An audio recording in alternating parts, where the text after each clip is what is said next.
1, 2, 3, 4, 5, 6, 7, 8, 9. Alright guys, what is good?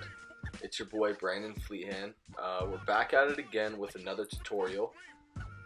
This time it's legs. So it was a quad dominant day today, and as you can see, I started off with hamstring curls. In fact, I actually started off with a pretty extensive warm-up routine, bunch of stretches, a bunch of hip exercises and stuff like that. The reason I'm starting with hamstring curls is because my hamstrings are extremely sore from Friday's workout. It was a hamstring day. Today is now Monday. So I don't really like squatting very heavy when my hamstrings are real sore. It just doesn't feel good for me.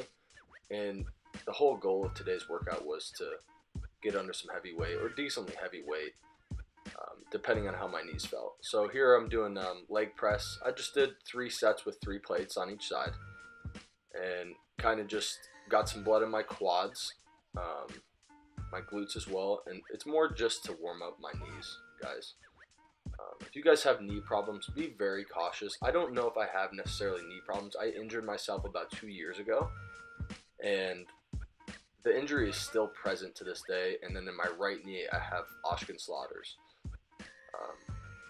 So here's a squat machine I did just kind of to warm up. I couldn't get the squat rack immediately, which was probably a good thing because it forced me to warm up even more than I usually do. This squat machine is amazing, guys. It's great for the teardrop of the quad. I don't know what it is, but I mean, I feel it in my upper quads when I do it, but when I get home, my teardrop literally locks up. So on the leg press and that squat machine, I just did 3 sets of 10 each. And then here I am with 135 under the squat rack. I finally got a squat rack. I had to wait like 30 minutes.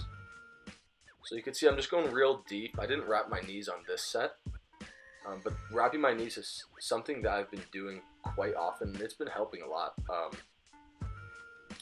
can see I'm just getting nice depth, squeezing my glutes to the top, really trying to activate my quads, guys. This is a mental game, guys.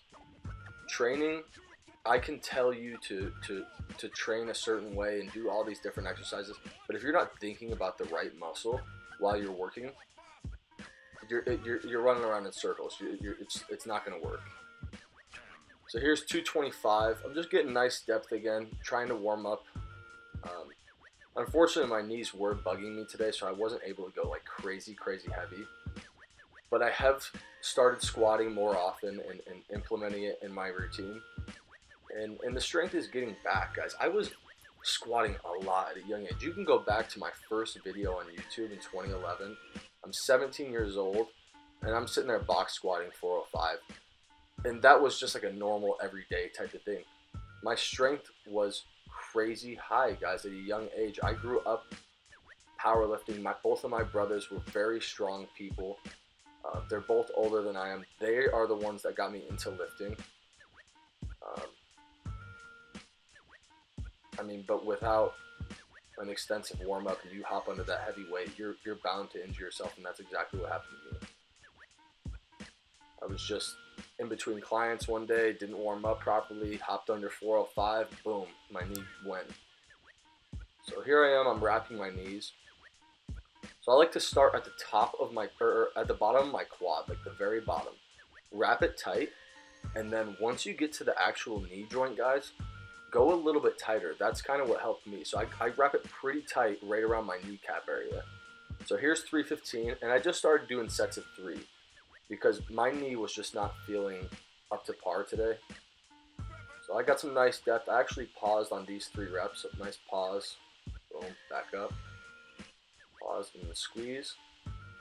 So that was 315. It went up really smooth, and my strength felt really good today, guys. I went to 335 after that, and I did the exact same thing. I did 3 reps with 335. And I didn't pause on these. And guys, I'm not a big fan of locking out on squats, I'm going to be honest with you. I know a lot of you guys do it for your quads, but I'm just not a big fan of it. So here's 365. I stopped squatting, guys, And my squat went down so much at 365, what used to feel so light to me felt so heavy. So getting back under this weight it feels good. And today it went up really smooth, especially considering how my knees felt. So right after that set, immediately I tore it down to 225 pounds. Took the plate and the 25 off, and just left 2 plates on each side. Now, even when I'm like lifting heavy and even doing a powerlifting split, I always throw some accessory movements in. And I do a lot of drop sets and a lot of supersets. And I think that's what helps me stay lean. So on these, I didn't try to go as low. I tried to keep it right around 90. Boom, right there. And just focus on the top of the quads, keep the tension, and just knock them out, guys. I didn't go crazy high reps on these either. But I got some decent reps. I got some quality reps in. You can see I'm starting to lock. I'm getting tired there.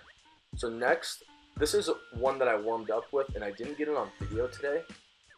But this is like my starter to every workout. So I actually finished with this as well. I did drop sets here, and then I'm going to show you guys a really cool movement right about now that I superset with. So I grabbed 2 25-pound plates. I'm not sure if you guys can see them there. I put my heels on the 25-pound plates, grabbed the kettlebells. I did 15-pound kettlebells, so 30 pounds total. You come right to 90, and then you lock out, guys. You drive up, you lock out, you squeeze the top of the quads. This is a great, great movement for your quads. Now, you don't want to put too much of your foot on the 25, though. You want to just keep your heel on there. And I didn't show you guys extensions again. I did 3 sets of these, drop sets on the extensions, and then supersetted with these. I just want to show you guys another angle in case you missed something on that last one. So here I am. You hold the kettlebells. Here's how I hold the kettlebells. And you can see my quads are just pumped right here. It's a great accessory movement. Keep the chin up, good posture.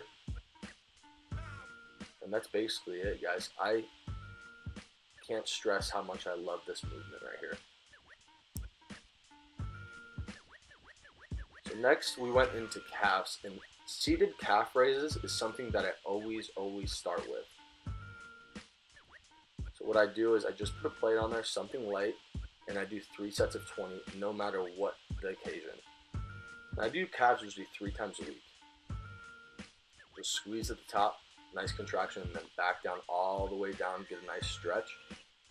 And contract the front of your legs when you guys do this, the front of your calves. I believe it's called the soleus or something like that. I'm not sure of the scientific term. You guys can look that up. I'm not a scientist. But squeeze on the way down and squeeze on the way up, guys. So the 3 sets of 20 here. The next movement is probably my second favorite calf movement. So it's just standing calf raises, nothing special. When I was 16, 17 training in Gold's Gym with all these bodybuilders and stuff, a bodybuilder told me and gave me this tip that I still use to this day. I keep a slight bend in my knees, and then when you come up, you're locking out your legs. So you slight bend, and then once you come all the way up, lock out the legs, squeeze the calves, guys.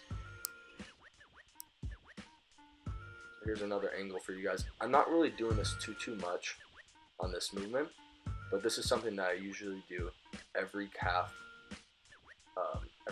day. You get a nice contraction and then a nice stretch on the way down. Stretching is a very big part. If you guys can't stretch during this movement and your ankle mobility is bad, please just work on that first and then worry about building the calves. Your mobility and your stretching has to be on point in all aspects of weightlifting. So here's kind of how I finished up my routine. I just fast forwarded through this for you guys. I just rolled out. I started from the bottom of the knee to the top of the hip. Just got some blood in the quads because it was a very tough quad day today. So I do the inside of my quads and the outside. And then I just did my hamstrings. So I'm going to do hamstrings either Wednesday or Thursday this week. So I want them to be recovered. They got torn up pretty good today from the squats, especially how deep. But that's really about it, guys. I got some nice stretches in right after. About 15 minutes is what I spent on stretches after. So guys, I really hope you appreciate the video and liked it. if you did, go ahead and drop a comment. Go ahead and like the video, and let me know your thoughts.